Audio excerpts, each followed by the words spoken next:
Hello and welcome to Gravitas Wins Radio. I'm Joseph Jude, your host. When we were kids, we learned only via stories.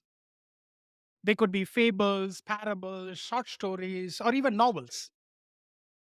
The principles that have survived thousands of years were all passed through stories. But somehow, when we get into our jobs, we forget the power of storytelling. Krishna Kumar, my guest today, have used the power of storytelling to build a powerful career. And now he coaches others about it. If you want to learn the power of storytelling in business, there is no better person than KK. I hope you will enjoy our conversation today and get some useful tips as well. Hello, Krishna. Welcome to the Gravitas Wins Radio. Great to be there on the show, Joseph. Thank you. KK, let's start with this. What is your backstory? Mhm. Did you stumble into this or was it a well planned career move? So it was not a well planned career move. I think it was very accidental, I would say. I'm an engineer by education, and then I was in the engineering for like 10 months, just 10 months right after graduation. Then I felt that that was not where I belonged to. And then I switched to sales. Even though I was more of an introvert, I thought like to learn more about sales. I just wanted to do an MBA, and I did an MBA program at Pondicherry Central University, full time program. And right after that, all my career has been in sales. So I graduated in 2009, and then till 2016, 2017, I had been in sales in some form or the other. There is a big saying in sales, people don't buy from companies, but they buy from people. So I started writing about what we can do. I mean, what are the problems these companies are facing, telecom companies actually selling to telecom companies. There were four large telecom operators in South and a bunch of extended companies like the fiber ISPs or the internet solution provider things. So my market was also small in the sense it's like maybe 10 to 12 companies is what I can go on. And there are four large companies out. So basically I need to get into any of this, right? So for me to get noticed, I need to show them that I know stuff. So that is how I started. Then I picked up started writing on LinkedIn, spoke about the challenges, the usual challenges telecom space. It could be on customer experience, it could be on operational expenditure related stuff, OPEX, process optimization related stuff. So how technology can solve that problems and what are the benefits what are the benefits they can realize. So those are the things that I started writing up. So initially 4 5 months I struggled. I mean, you go there, do things the hard way. You call people, you send emails.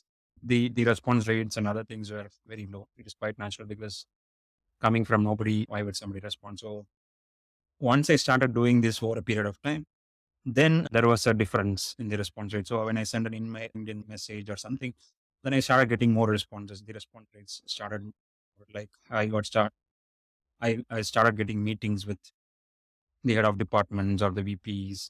That sort of people started appreciating. I mean, naturally, once I send an email or something, they go and look at my LinkedIn profile, and once they have read through one or two posts, they know that okay, this guy knows some stuff.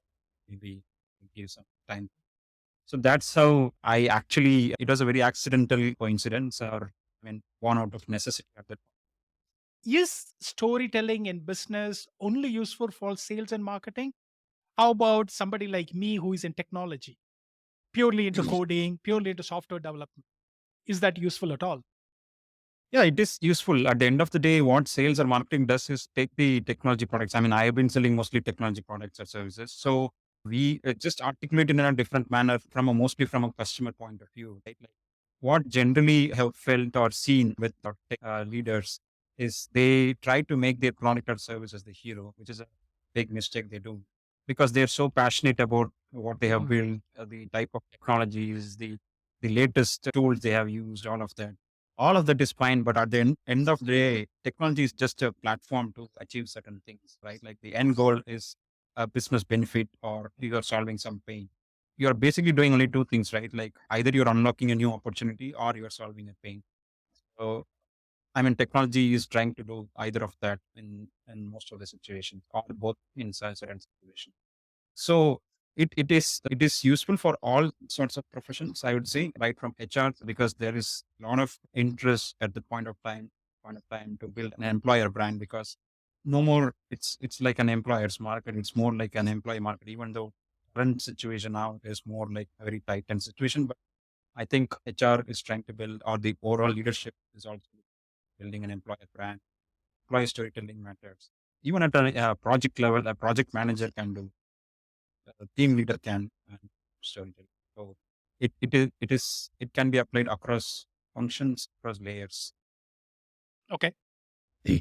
You said it can be used at a team leader perspective or a project manager. Can you give me some examples of that? Yeah. So at a team level or a project level, so the project manager probably is managing a small section of the overall program, you can say. But if the overall goal, I mean, we know this, you do the project planning, agile model or Scrum and other things.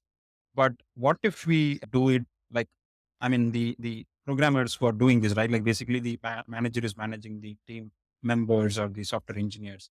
So instead of saying that we need to do this X release by X date, and these are the things that we, how about saying that what is the impact this thing will create, right? Like once this module is created, what is the problem it will solve, or what is the opportunity it will unlock for the end customer, right? Like most of the times, what happens is at the engineer level, they don't even know sometimes, like Hmm.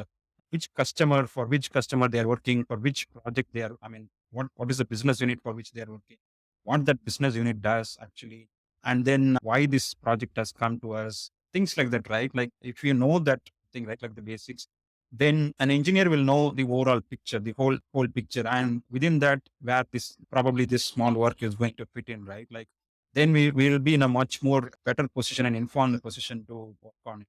And I mean, I have seen that outcome will be different in most situations, right? Like, because people know like what step they are working on. Very true. Very true. I agree with you on that. When we know, even when I'm on a lower level, I'm just a developer starting out in a company. When I know what's the impact I have, whether on the company or on the customer, and the customer and the top leaders appreciate that particular impact that has been brought forth by the coding or by the effort, there's a lot of ownership that comes Yeah, because of that. yeah. And then when there is an ownership, there's a lot more input that you can put in when you bring in your heart and not just your hands. So I agree with you on that, KK. KK, you also talked about you have been writing on LinkedIn. How has it helped you? Writing on LinkedIn, I see that even now you are very, very consistent every day you write. How has it helped you, KK? So it has helped on many fronts, I'd say, right? Like starting out from, that is the way in which somebody saw that I have flourish in a field which was not in my forte, what was I was doing earlier. So that, so new opportunities, new career came through that. And then I also got to speak at different forums, like a lot of invitations came, like from MP schools or from universities, teach startups. I was even there in one of the startup competitions, helping the teams to help them in their pitch, actually startup to their investors or things like that. So things like that, and industries, from industry also, a few companies have invited me as guest speaker to their teams. And then it also has got me into the top 200 creators of LinkedIn last year when they announced the first of India's LinkedIn Creator Access program. So I got to be one of those lucky 200 in India. So prior to that, there was only one program they did in US, which was restricted to 100 creators. The second one they started in India, and we had like 200 creators coming from all walks of life on different. So my pitch was more about, there was a pitch to be sent, and I chose business storytelling for leadership and leaders, sales and marketing as one of my core areas that I will focus on. And I got an opportunity into that. Go about, so yeah, I think in many ways it has helped. And I mean, a lot of people now who I have not actually interacted with in person, so they know me more from what I write about rather than with which company I work for, right? So I'm creating my own personal brand at this time. So all of that has really helped me. And in fact, for that fact, you and I got to know probably through that, if I'm not wrong. So yeah, I think that's the power of writing consistently on it. Okay. Now you have started off as writing the problems the customer would face, and for marketing, you've written a lot on LinkedIn. From all of these things, if you were to say what are the basics of storytelling for business, what would you say? I This is something which I picked from one of the books that I've read, Stories at Work by Indranil Chakraborty. So he's part of the larger ecosystem of Anecdote International, which teaches the storytelling for leaders and companies. So in that they say this is the definition, or this is what business storytelling is. It's not the what is performed on the drama or on a set or something like that. So business storytelling is different. So what they talk about three elements. Stories are something which is set in a context and then delivered with emotion and with impact. Right, like wrapped up in emotion and delivered with impact. So you need to have a context. You need to have emotion, which is an essential part of any story, and then it creates an impact at the end of it. So when all these three comes together, so you're able to these are some of the essential. I mean, three essential components of business story. See, Okay, so you talked about these three elements. Can you now share some of the examples of good storytelling? Whatever you have seen, okay, and also what's the bad storytelling? okay. So, couple of companies I would take reference. These are not companies which I am associated with in any way. One is a company called Zora. They are a billing platform for recurring businesses. So they provide billing solution. So you can automate the. So I think I'm not sure like what is the year. Maybe probably at least 8 to 7, 8 years back. They made a presentation deck about their company, and if you search the greatest sales deck ever written or something like that, so you will find this. And one of the persons whom I admire, Andy Raskin. So he's one of the world leaders in business. So he has written this about that. So in that, they bring in a very nice narrative actually. So usually, a lot of companies, what they do is in their corporate deck, they start with their company when they started, all of that. But this company, like if you go and see, and it was done like 7 years back, they start with the overall the industry or what is the change that is happening and what is driving those. They start with companies like the IBMs of the world. So they had sold large business, I mean software in software, but things were changing. So it's one big bulky thing at one point of time, which is things are changing from one-time purchase to recurring purchases. So companies are becoming more subscription driven, or you buy on an monthly basis, you buy on quarterly. That's instead of one big bulk purchase at one point of time, you are splitting it across installments, and you need to renew the subscriptions, or you're on a recurring thing. They bring that change, right? Like I mean, industry has been like this, now it is changing like this, and what are the factors that are driving it? So they are putting that layer on, again on that. So people are more consumed by social media and things like that. So they bring a lot of various flavors that support that narrative and why this change happened. And then to power that, they tell that power the subscription economy, that word also they trademark. So they bring in their solution at the end of it. So if you look at that, say each deck or a sales deck, it's like almost 20 slides or something like that, the more number of text. But just for a crude purpose, I'm telling, only the last 3 to 4 slides will be about what Zora is doing. If you look at it, 75% of that is setting the context, giving information, why change is happening, what is so it's a classical one of the classical storytelling thing is the old versus the new, the good versus the evil, that sort of a thing, right? Like this storytelling falls into the frame of the old world versus the new world. So for any company that wants to transform from a old world, they want to go to a new world, they need to be part of this journey, or they need to be part of the subscription economy. So they're building an overall ecosystem like economy and things like that. So it is not about them, it is about the customer's problem they're solving. So it's not about them anymore. So that is how they have brought in that narrative. And this is one good story. The other example in Indian context, I would say, is a company called Rocket Lane, who it's a very small startup at this point of time compared to what Zoho is. But there, if you go and read about them, there is a thing called Our Why, and it clearly says like why. I mean, they tell their journey, like they tell, we have done Antelope boards, we have done Excel sheet, all of that, but nothing has helped them on their personal level. And then they figured out there is no other way, there is no other solution that is out there who's trying to solve this problem, so we are building it for you. We had gone through that journey. Now we don't want you to go through the same pain. So we are here to help you. So they are putting their why as solving customers' problems. So this is another good storytelling. So it's just like few words they have written, but it is very impactful and it tells a big good story about why they are in that business. So these are the two examples I would say about good story. Right. If I need to come to a bad storytelling, when something is not related to your cause or mission or values, just to ride on a moment or ride on a wave, if you start doing this, that will not be related to you. So basically, an underlying element in story is trust. So if your company is standing for certain things, you should not go away from that and do certain things, right? Like which is not in alignment to this. You can be in a liquor business, you can be in a carbonated water business. That is your business. You do certain things for that.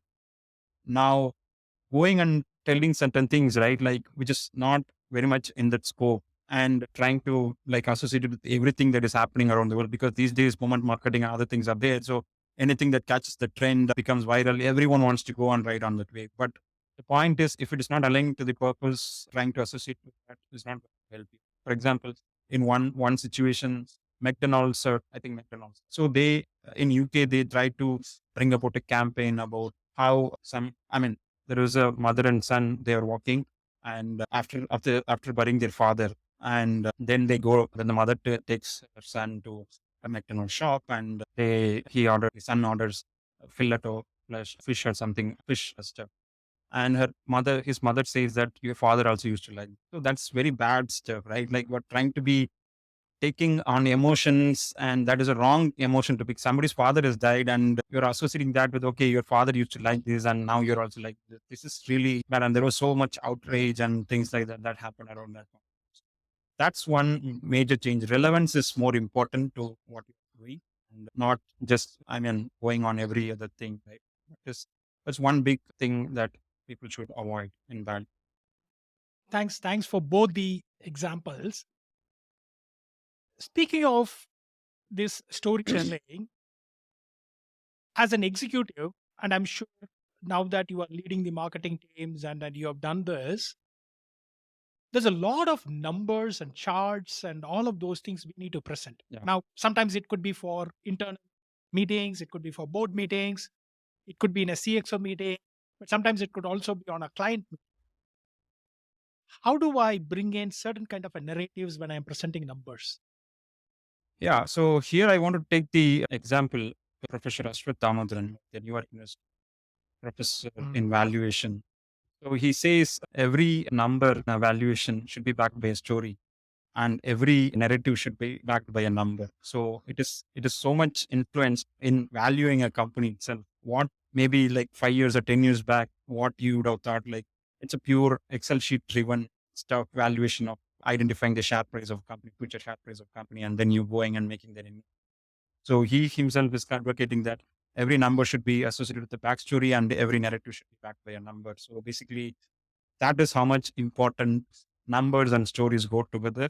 Numbers, you most of the times you feel that it is plain hard fact, but the story is what is adding that emotion or the context to that number itself. So I think whenever we are going on presenting any number for that matter, you need to build that context actually, basically bring that context and within that context place that number, right? Instead of saying 30% of our revenues or 30% of customers are churning, how about putting like 1 in 3 customers are churning at this point in time? And how are you going to address this, right? Like because 30% is something we don't know, right? Like it's a very vague thing, for example. If you say instead of that, like 1 in 3 customer churning, which is a big, which brings that element of impact, creates an impact. Out of 3, 1 person is going off. So what you can do to address that content. So yeah, numbers can also be represented and talked in a different manner. Instead of saying 30%, you can say and P and things like that, and give that context. So basically, that will help solve the problem to a large extent. Is what. Okay. I think the example that again goes back to that framework that you talked about. Yeah. There's a context which is in relevance, and then there is a you're giving it certain kind of a numbers, and then the impact, and then the further actions and everything. So I agree with you on that. KK, okay. Now I'm listening to you. I understand this context. I understand the power of storytelling. How do I get started? That's a tough question. I don't know. Okay.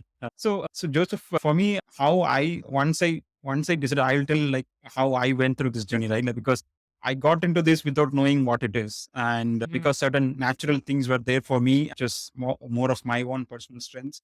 I will not be able to say that this will work for you, right? But Mhm. what I did was once there was a thing that made right, like okay, I'm switching from sales to marketing. So I started reading more literature around that, and one of the things that fascinated during that is what is storytelling. So then I dug deeper into that zone, started reading about basic theoretical books, right? Like that's when a lot of these books I came across books written by Dan and their brothers and professors. So they written a series of books. And one of the things that I started reading was Wait to Stick.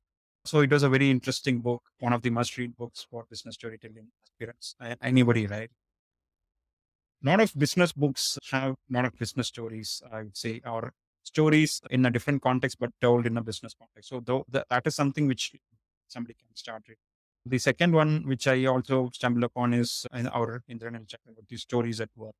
That's a book which I read. It's written in very easy to understand manner, and he gives a lot of context and relevance and places. And he has also been a VP and a CMO, all of that. So he understands the whole practical aspect in the business world, and he places none of these examples around that context. So again, that is a very good book. And then there is, if somebody is interested in branding and marketing, there is a book by Donald Miller, and he also has written a series of books. Story Brand. If you search about that, there is multiple things around that. So these are the ways in which one can start reading. I would say first, maybe you can start reading and then you can go and watch videos. A lot of these people, like for example, Andy Raskin and all does podcasts and other things. So you can watch him talk about certain things. But before that, I would say you need to have a little bit foundation. So I would start with reading and then go to listening. And then you can read a lot about other things, right? Like the blogs and other things. So I also have a blog, which is a storytelling platform where I write about business storytelling, leadership communication, HR related storytelling, all of. So yeah, so these are things that one can start looking at when they want to start. Okay. Okay. I have read all of these things. I have listened to some of these things. What should I share? Say, for example, I want to start writing in LinkedIn. And as you said, say, for example, problems faced by my customers. Say, for example. And what should I start writing on LinkedIn? Or say, for example, even in your blog that you're talking about, what should I write? Should I write only about what I learned from these books? How should I go about starting this corporate storytelling, so to speak? See, not everyone needs to write, in my view, right? Like the sense on LinkedIn, for example. I mean, writing about storytelling on LinkedIn is not something which I would say for everyone, right? Like because they should feel passionate about that. Like I cannot write about, for example, anything other than my interest. I cannot write about like how AI technologies are changing or things like that. I don't have context or that's not my interest in technology. Very specifically about evolution of software architecture or quality and all of that. So if you're feeling passionate about storytelling, then please go and write about it.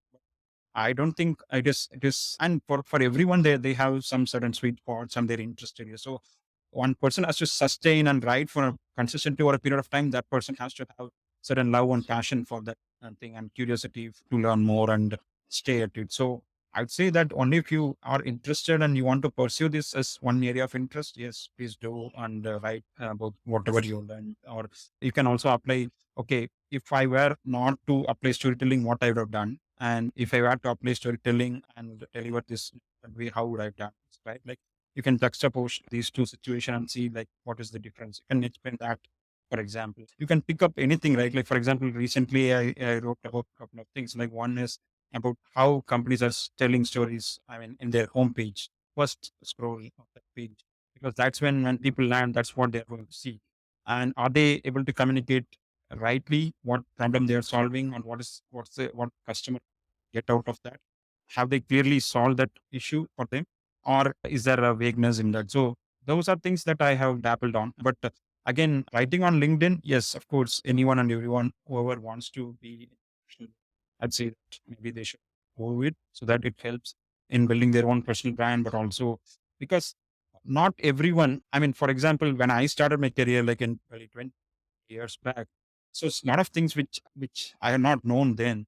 If somebody had told me certain things, it would have helped to change my direction, or maybe a lot of inputs, right? Like we all have information overload. Or sometimes you are lost, right? Like, but if somebody had told me like, okay, why don't you take this path? This is a good thing, or this is how I went through this journey. So yeah, that's one way to treat, right? Like sometimes when I write, I know some of my peers may say that this is very obvious. Why are you writing? But I'm sometimes writing it for my 20-year-old self. Had I known this that point of time, what it would have been, right? Like even now, people are starting their journey, like people are starting their career. There is a whole bunch of people there.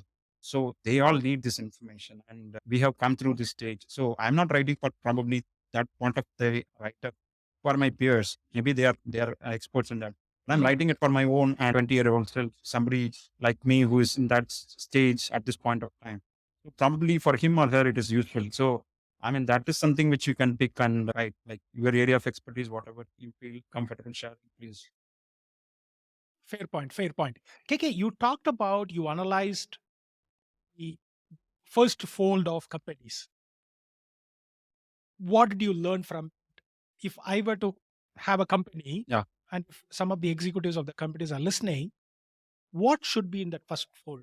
What attracts people? What should be there? Yeah. What should be there? Like, that is not the place to make yourself as the hero, right? Like, but probably because that's the first impression you're forming to your customer. So basically, it should tell them what is the business you are in, but primarily what problem you are solving for them.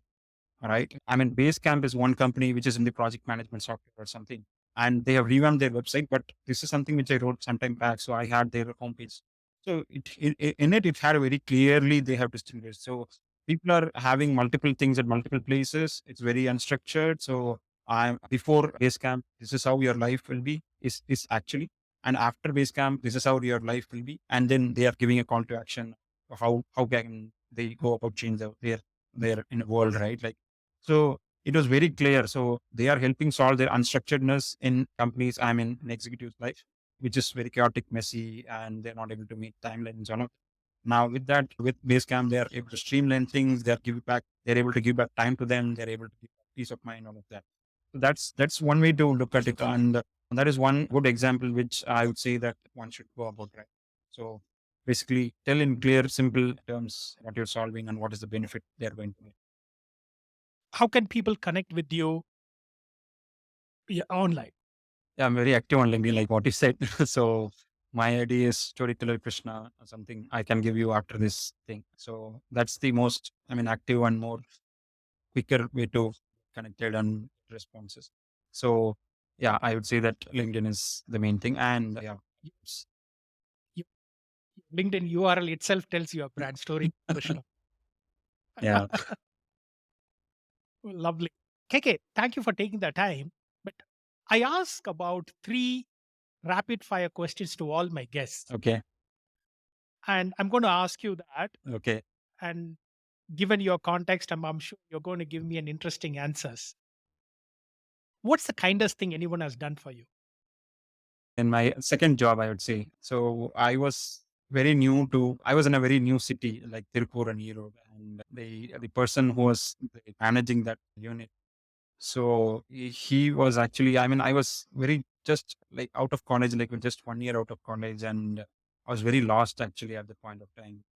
And he actually told certain things about life and what he has gone through. And I mean, probably he saw me struggling, or he was seeing that, okay, I was not feeling comfortable and things like that. So I didn't even ask him, or I was not even in that zone, but he took me under his wings and told me that this is something which is a passing phase, and just stick on. And I mean, we are there around. And so for somebody who's at like 21, 22 years in a very different stage, and yeah, I think that was something which I remember always made a lot of Thank difference you. at that Thank point you. of time, and it is very. Thank you. This podcast is about leadership. So, in that, what is leadership and who has exhibited in your life? So there are multiple people actually for me from my leader's standpoint, right? Like there are different ways of exhibiting leadership. like not just people above you, but also your peers also sometimes. I mean, they can also be leaders and help. So that is my take. But I mean, there are multiple people I would say, like the past company president or the CEO. They all have at various points of time in my long stint there, like around 8 years. So I have seen that. And yeah, I think one of my earlier companies, my previous boss, like his name was Arad PV. So he told, like, see, you had been in the system, and I have joined, and almost 1 year has gone. And he came to me on one day, and in the lift, we were having a normal casual conversation, and he was saying, Krishna, like, what if from next financially onwards, why don't you take what we are doing, what I've been managing? Why not you take ownership of that? I was little very perplexed, and I was very shocked actually, because I didn't anticipate, because I'd always been like a team member and I was happy in that small world. But he put me in a spot and said that you are ready for the next role. Are you? I mean, I want you to take that. So yeah, why don't you raise your hand and let's get into the next. I didn't even realize that I was ready there or I would be comfortable doing that. And he actually moved to a different business unit, and he said that going forward he will manage them. So that was one big leadership thing, right? Like, I mean, leaders know when, even though you are not ready or you don't feel that you are not ready, but they see your potential in certain area. It has happened to me in multiple instances, and this is one of the first things that I could remember, like one of time. And yeah, they know your potential even though you may not realize it, and they unlock opportunity for you, which may take you to a next level in your career. Very, very fine example of leadership. I concur with you on that, KK. What's your definition of living a good life? Living a good life, yeah, I think one is you being happy and you don't make others feel sad about that. Thank you. Thank you. That's a very nice place to end, KK. KK, I know you are busy and you are on vacation. Thank you for taking your time speaking to me about corporate storytelling. I appreciate your time. Thank you, Joseph. Thanks for this opportunity. I am looking forward to hearing more of your podcast. Thank you. All the best for the outer. I hope you enjoyed our conversation. If you liked the conversation, can I request you to share the podcast with others?